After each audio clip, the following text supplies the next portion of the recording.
Hello student, गृह विज्ञान की प्रथम वर्ष की कक्षा में आपका स्वागत है। आज हम टॉपिक करेंगे युग्मक जनन के बारे में, जिसको कि इंग्लिश में गैमेटोजेनेसिस कहा जाता है। युग्मक जनन क्या होता है? वह जनन जिसके दौरान शुक्राणु और अंडाणुओं का निर्माण किया जाता है, निर्माण होता है, उसको दोनों को मिलाकर क्या कहा जाता है? युग्मक जनन कहा जाता है। यानी कि वृषण और अंडाशय की जो जनन एपिथेलियम कोशिका होती है, उनमें अर्धसूत्री विभाजन होता है। इस अर्धसूत्री विभाजन के फलस्वरूप युग्मक का निर्माण होता है। इस क्रिया को युग्मक जनन कहा जाता है। ये युग्मक जनन जो है, यह दो प्रकार के होते हैं, शुक्र जनन और अंड जनन। यानी कि शुक्र जनन के जो है वह नर में इनका निर्माण होता है, यानी कि शुक्राणुओं का निर्माण होना, वह शुक्र जनन क्रिया कहलाती है। और अंड जनन क्रिया जो अंडाशय में, स्त्रियों के अंडाशय में अंडाणुओं का जो निर्माण होता है, उसको अंड जनन क्रिया कहते हैं। इन दोनों के, शुक्र जनन और अंड जनन को दोनों को मिलाकर क्या कहा जाता है? युग्मक जनन का निर्माण होता है। यानी कि अंडाणुओं और शुक्राणुओं को दोनों का निर्माण होना, दोनों रूप से, यानी कि दोनों को सम्मिलित रूप से कहा जाता है युग्मक जनन। वृषण और अंडाशय की जो जनन एपिथेलियम कोशिकाएं होती है, कौन सी?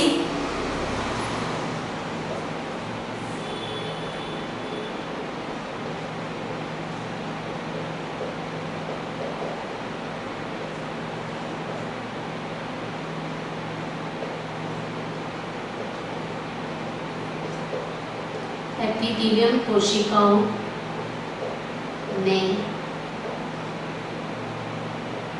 अर्धसूत्री वृषण और अंडाशय की जो जनन एपिथेलियम कोशिकाएं होती है, उनमें क्या होता है? अर्धसूत्री विभाजन, जिसके द्वारा युग्मक निर्माण की क्रिया होती है। दौरान युग्मक निर्माण की क्रिया को युग्मक जनन कहा जाता है। ठीक है, यानी कि आप ये चित्र देख रहे हैं, इस चित्र के दौरान ये जो है वह शुक्र जनन जो है उसका डिस्क्राइब किया गया है चित्र के द्वारा। अब आगे हम अभी इसी टॉपिक के बारे में पढ़ेंगे। इनका क्या होता है? अर्धसूत्री विभाजन होता है। अर्धसूत्री विभाजन के द्वारा जो युग्मकों का निर्माण होता है, उसी को क्या कहा जाता है? युग्मक जनन कहा जाता है। अब इसमें मैंने आपको बताया दो तरह के प्रोसेस होते हैं, एक तो शुक्र जनन और दूसरा है अंड जनन। यानी कि पुरुषों में कौन सा पाया जाता है? शुक्र जनन, यह पुरुषों में पाया जाता है, क्रिया होती है। और ये मादा में यह क्रिया होती है। मादा में अंडाणुओं का निर्माण, पुरुषों में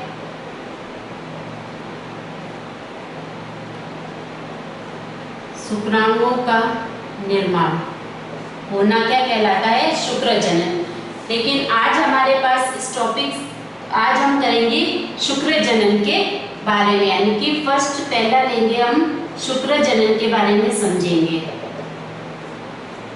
जिसको कि इंग्लिश में क्या कहा जाता है? स्पर्मेटोजेनेसिस कहा जाता है।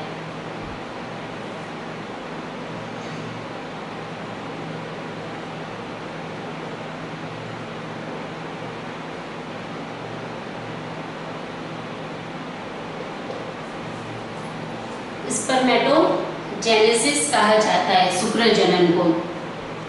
अब शुक्र जनन में जैसा कि मैंने अभी आपको बताया कि नर के वृषण की जो जनन एपिथेलियम कोशिका होती है उनमें शुक्राणुओं का जो निर्माण होने की जो क्रिया होती है वह क्या कहलाती है? शुक्र जनन कहलाती है। शुक्र जनन क्या है?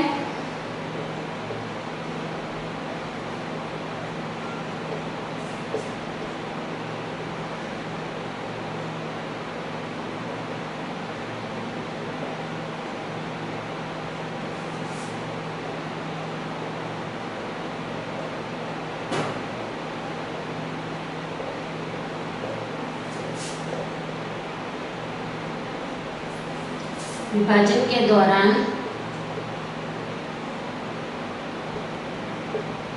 शुक्राणुओं का निर्माण की क्रिया शुक्र जनन कहलाती है। ओके, ये जो शुक्र जनन की जो क्रिया होती है यह दो भागों में बांटी गई है, यानी कि शुक्र जनन जो है वह दो भागों में डिवाइड किया गया है। स्पर्मेटिड्स और स्पर्मेटिड्स का निर्माण होना और शुक्रांतरण होना। फर्स्ट कौन सा है?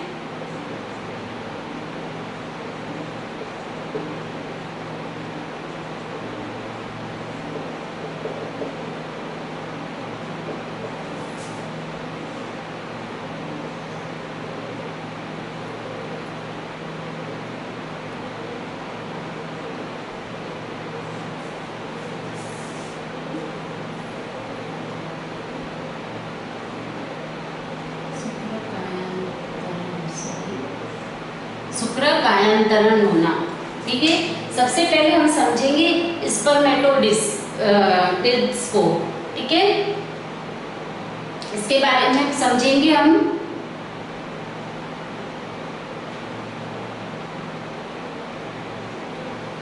यह क्या चीज है, यानी कि इसका निर्माण क्या है।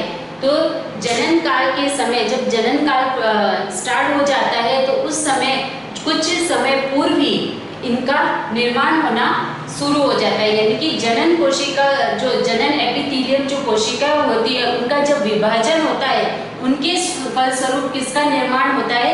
स्पर्मेटिड्स का निर्माण होता है। यानी कि जो जनन कोशिका होती है उसका जब विभाजन शुरू हो जाता है, यानी कि जब वह अर्धसूत्री विभाजन में होना शुरू हो जाते, तो जो जिन चीजों का निर्माण होता है या जिन जनन कोशिकाओं का विभाजन के फलस्वरूप जो निर्माण होता है वह क्या कहलाता है? आपके स्पर्मेटिड्स कहलाते हैं। यानी कि ये जो पूरा प्रोसेस जो चल रहा है वह क्या कहलाता है? आपका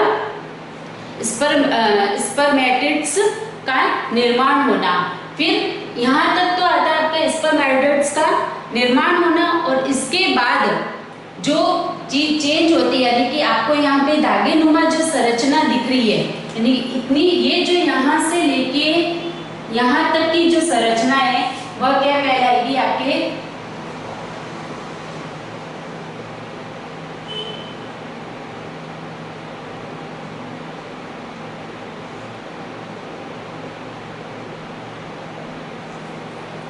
और ये वाली जो संरचना है वह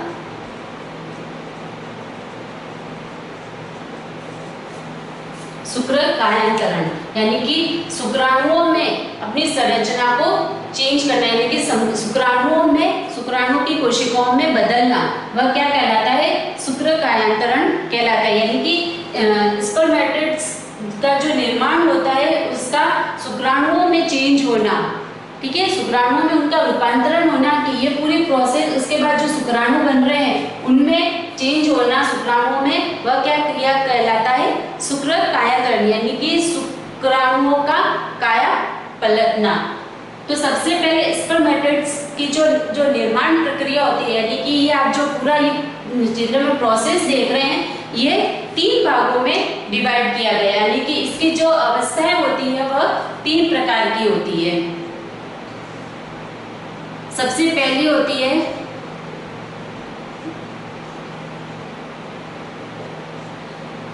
गुणज प्रावस्था। गुणज प्रावस्था के अंतर्गत क्या होता है कि जो जनन एपिथेलियम जो कोशिकाएं होती है उनका शुक्राणु बनते हैं। उनका जो शुक्राणु में चेंज होना क्या कहलाता है? प्राथमिक जनन कोशिकाएं कहलाती है। इनका जो आकार और जो केंद्रक होता है वह अन्य कोशिकाओं से क्या होता है? बड़ा होता है। और ये जो कोशिका होती है वह समसूत्री विभाजन द्वारा बार बार विभाजित होती रहती है, जिसके कारण इस प्रकार की जो बनी कोशिकाएं होती है वह शुक्राणुजनक या स्पर्मेटोगोनिया कहलाती है। क्या कहलाती है? स्पर्मेटोगोनिया कहलाती है। यानी कि ये जो प्रोसेस चल रहा है वह क्या कहलाता है? गुणज प्रावस्था कहलाता है।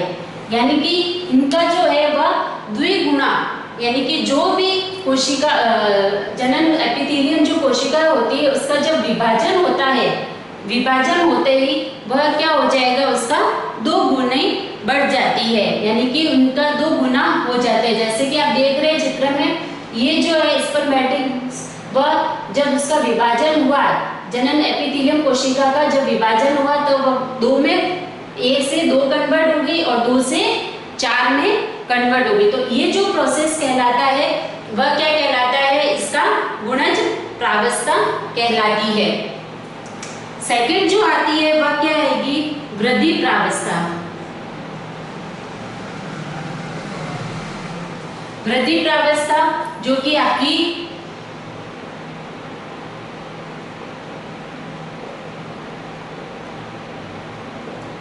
वृद्धि की अवस्था, ये वाली जो चित्र में डायग्राम में ये जो आपको कंडीशन दिख रही है वह कहलाती है वृद्धि प्रावस्था कहलाएगी। यानी कि इस प्रावस्था के दौरान, यानी कि इसमें विभाजन के पश्चात जो शुक्राणु जनक होते हैं वह क्या करते हैं? पोषक तत्वों को ग्रहण करके, यानी कि पोषक जितने भी पोषक पदार्थ होते हैं उनको एब्जॉर्ब करके आकार में क्या हो जाते हैं? बड़े हो जाते हैं। इन्हें शुक्राणु कोशिकाएं कहा जाता है। यानी कि आपको याद, ये देखिए इसमें चेंजिंग बताई गई है। ये जो आकार में सब थे वह क्या थे? स्पर्मेटिक्स छोटे थे, ये कोशिकाएं सारी क्या थी? छोटी। जब इनको पोषण मिलता है यानी कि वृद्धि प्रावस्था में आते हैं तब ये क्या करते हैं? यहाँ से क्या कर लेते हैं? पोषक ग्रहण करते हैं, पोषक पदार्थ ग्रहण करेंगे। जैसे ही पोषक पदार्थ ग्रहण करेंगे, यानी कि जब हमको खाने को भोजन मिलता है तो हमारा शरीर वृद्धि करता है, बढ़ता है। उसी प्रकार इनमें भी यही प्रोसेस होता है। जब इनको पोषक पदार्थ ग्रहण करते हैं तब इनका आकार क्या हो जाता है? बढ़ जाता है। जैसा कि अगर इनका केंद्रक भी इनके आकार के साथ साथ बढ़ रहा है और इस केंद्रक के चारों तरफ क्या होता है? इनका पोषक तत्व या कोशिका द्रव जो होता है वह भरा रहता है, जिससे कि उनको पोषक तत्व मिलते रहते हैं। अब थर्ड जो प्रावस्था आती है वह होती है परिपक्वन प्रावस्था।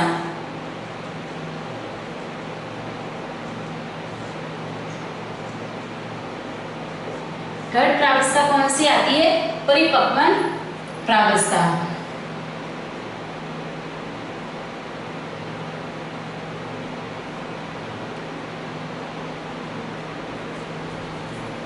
परिपक्वन प्रावस्था के दौरान 2 जो विभाजन होते हैं वह होते हैं। यानी कि परिपक्वन प्रावस्था भी वापस 2 भागों में डिवाइड की गई है। पहला, प्रथम परिपक्व विभाजन, ठीक है, और द्वितीय परिपक्वन विभाजन। यानी कि जो परिपक्वन प्रावस्था होती है, यानी कि जो भी जनन एपिथेलियम जो कोशिकाएं होती है वह क्या हो जाती है? परिपक्व हो जाते हैं। यानी कि जब गुणज प्रावस्था और वृद्धि प्रावस्था को पार करके जब परिपक्व प्रावस्था में आती है, यानी कि वह पूरी तरह परिपक्व हो जाती है, ठीक है, यानी कि वह सक्रिय हो जाती है, जिसके दौरान परिपक्व प्रावस्था में भी वापस 2 अवस्थाएं होती है, प्रथम परिपक्व विभाजन और द्वितीय परिपक्व विभाजन। प्रथम परिपक्व विभाजन क्या है? इसमें प्राथमिक स्पर्मेटोसाइट्स जो कोशिका होती है उनमें होने वाला जो विभाजन होता है वह अर्धसूत्री होता है। यानी कि इनमें सब में क्या होता है, अर्धसूत्री विभाजन होता है। इसे प्रथम परिपक्व विभाजन कहा जाता है। इससे जो बनी दोनों कोशिकाओं को द्वितीय स्पर्मेटोसाइट या शुक्राणु कोशिका कहा जाता है। यानी कि इनसे जो वापस दो कोशिकाएं बन रही है, दो जो कोशिकाएं बन रही है उनको क्या कहा जाता है, स्पर्मेटो कहा जाता है, स्पर्मेटोसाइट कहा जाता है। अब आती है सेकंड परिपक्व विभाजन। सेकंड, इसमें जो होता है वह कुछ समय पश्चात प्रत्येक द्वितीय जो शुक्राणु कोशिका होते हैं उसमें दूसरा परिपक्व विभाजन होता है। इस प्रकार इन दो परिपक्व विभाजनों के फलस्वरूप प्रत्येक प्राथमिक जो शुक्राणु कोशिका होती है उससे 4 नई कोशिकाएं बनती है। ये शुक्राणु पूर्व या स्पर्मेटिड्स कही जाती है। स्पर्मेटिड्स के जो स्पर्मेटिड्स का जो इनका जो कायाकालांतर होता है, यानी कि शुक्राणु कायाकालांतर होता है, लेकिन शुक्राणुओं में इनका जो ये चेंजिंग होता है, ये आपको सब ये शुक्राणु है, यानी कि जो धागे नुमा संरचना आपको दिखाई दे रही है वह क्या कहलाती है, शुक्राणु। यानी कि शुक्राणुओं के रूप में जो उनकी काया बदल जाती है उसको शुक्र कायांतर कहते हैं। वह द्वितीय परिपक्व विभाजन के बाद किया जाता है। तो ये जो अवस्था होती है वह क्या कहलाती है, परिपक्व अवस्था, जो कि 2 टर्म्स में प्रथम और द्वितीय 2 तरह की परिपक्व अवस्थाओं में पूर्ण होती है। तो ये तो था शुक्र जनन के बारे में, यानी कि शुक्र जनन यानी कि शुक्राणुओं का जो निर्माण होता है वह किस तरीके से होता है। ये जो शुक्राणु होते हैं इनका निर्माण गुणज प्रावस्था, वृद्धि प्रावस्था और परिपक्व प्रावस्था के बाद जो शुक्र कायांतर होता है इसके दौरान इनका निर्माण हो जाता है।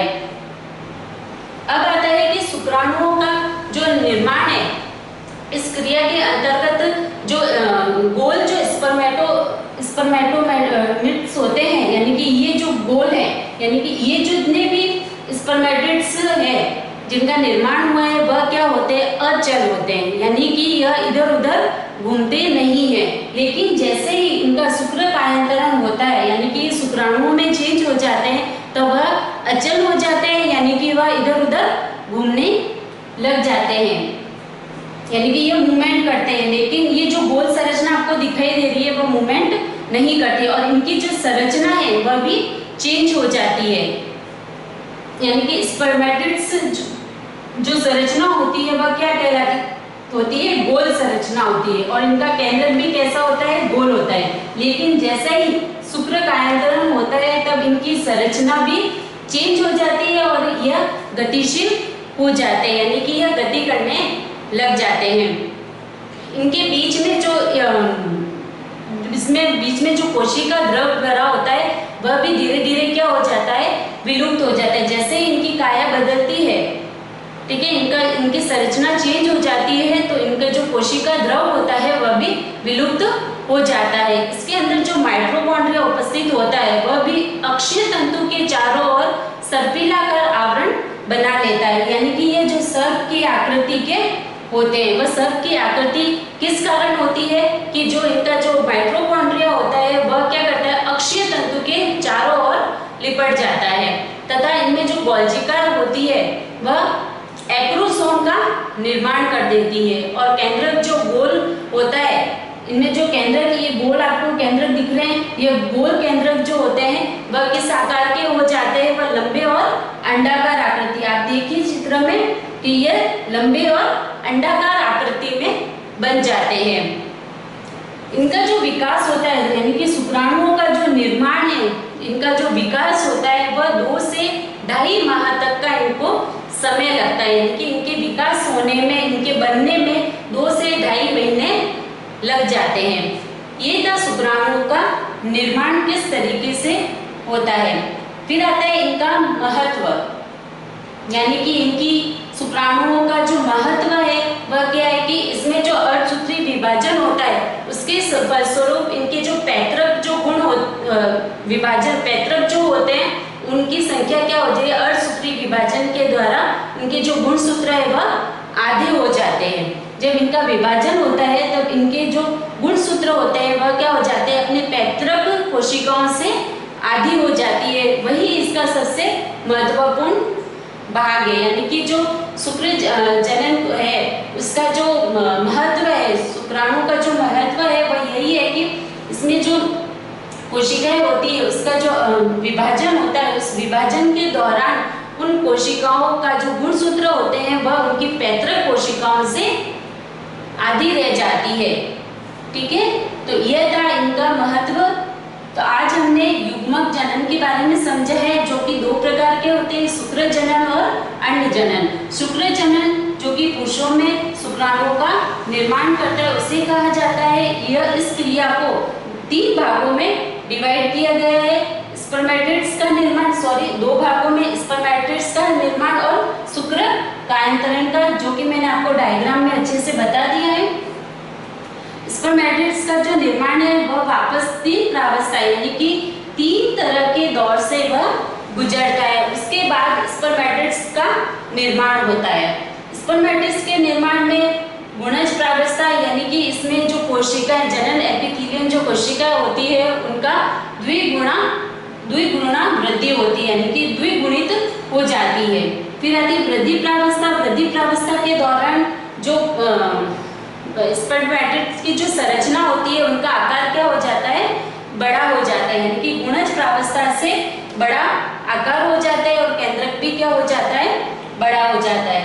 फिर आती है लास्ट परिपक्वन प्रावस्था, जिसके अंतर्गत जो स्पर्मेटिड्स होते हैं वह क्या हो जाते हैं, परिपक्व हो जाते हैं, यानी कि सक्रिय हो जाते हैं, जो कि 2 तरह की विभाजन के द्वारा गुजरते हैं। प्रथम परिपक्वन विभाजन और द्वितीय परिपक्वन विभाजन, और उसके बाद जाकर यह शुक्र कायांतरण में चेंज होते हैं, यानी कि शुक्राणुओं में बदल जाते हैं। जब ये स्पर्मेटिड्स की अवस्था में होते हैं तब तक तो यह क्या होते हैं, गोल आकृति में और अचल होते हैं, लेकिन जैसे इनका शुक्र कायांतरण होता है तब इनकी आकृति सर्पिलाकार हो जाती है, अंडाकार सर्पिलाकार आकृति हो जाती है और यह गतिशील हो जाते हैं। इस तरीके से शुक्राणुओं का निर्माण होता है। आगे हम नेक्स्ट क्लास में अंडजनन कोशिका के बारे में पढ़ेंगे, जिससे कि स्त्रियों में अंडाणुओं का निर्माण कैसे होता है। आज के लिए इतना ही, नेक्स्ट क्लास में करेंगे हम नेक्स्ट टॉपिक। धन्यवाद।